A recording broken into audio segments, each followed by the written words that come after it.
At its peak, the Mongol Empire was the largest contiguous landmass in history.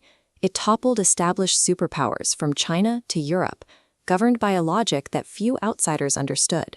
Unlike the Roman Caesars or Persian kings, Genghis Khan left no palaces or monuments. He forbade anyone from painting his portrait or recording his likeness, prioritizing the stability of his state over personal legacy. Before the conquest, he was a 9-year-old boy named Temujin. After his father was murdered, his tribe abandoned him, leaving his family to starve on the frozen steppe.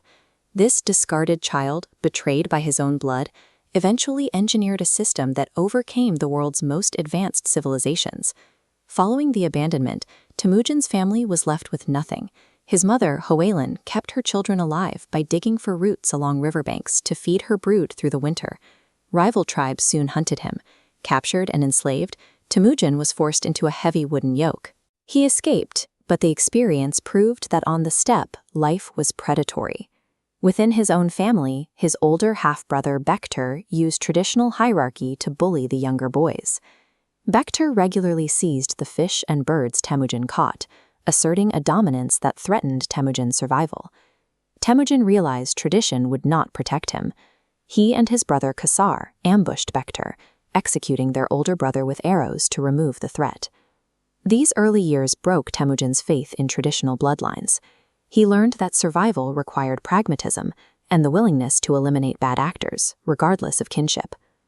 Temujin eventually married his childhood love, Borte, but the peace was short-lived. A raiding party attacked their camp in the night and kidnapped her. To recover her, he ignored tribal boundaries. He used a blood brother pact, an anda, with a boy named Jamuka to raise an allied force and launch a rescue.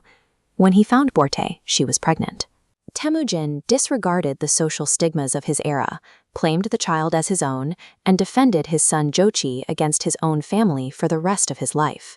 This personal philosophy defined his leadership.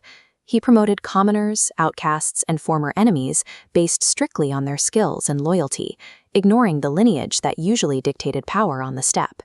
By rewarding competence over birthright, he built an officer corps that never betrayed him throughout his entire reign, providing his forces with a distinct tactical advantage over aristocratic armies. His army consisted of cavalrymen synced with their horses. These soldiers could ride for weeks, survive for days without fire, and shoot composite bows with accuracy at a full gallop. Temujin dissolved the old tribal units. He used a decimal system to organize men into squads of 10, enforcing a collective survival rule where the entire unit was responsible for each member's life. In battle, they utilized the feigned retreat. Mongol forces would bait the enemy into breaking formation by pretending to flee, sacrificing warrior honor for a calculated slaughter once the enemy was exposed.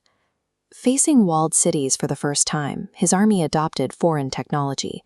Rather than retreat from stone fortifications, they dug channels to redirect rivers and wash away the foundations of enemy cities. The Mongol military functioned as an iterating machine. It weaponized the adaptable survival skills of the steppe and prioritized victory over tradition. As the empire expanded, the death toll reached millions. Genghis Khan cultivated rumors of his own savagery to force surrenders through fear, using psychological pressure to avoid unnecessary battles. He enforced a strict code. Cities that submitted were spared and their artisans protected. However, cities that agreed to peace and later betrayed him faced methodical annihilation. This destruction served a purpose. With only 100,000 men, he could not afford to fight constant rebellions. By guaranteeing total destruction for betrayal, he ensured his small force could police a continent. This pragmatism extended to his own life. He accumulated no personal hoard, dying in the same type of simple felt tent his soldiers used. Temujin's empire emerged as a response to loss. A boy who was left with nothing built a merit-based system that eventually outlasted the tribes that abandoned him.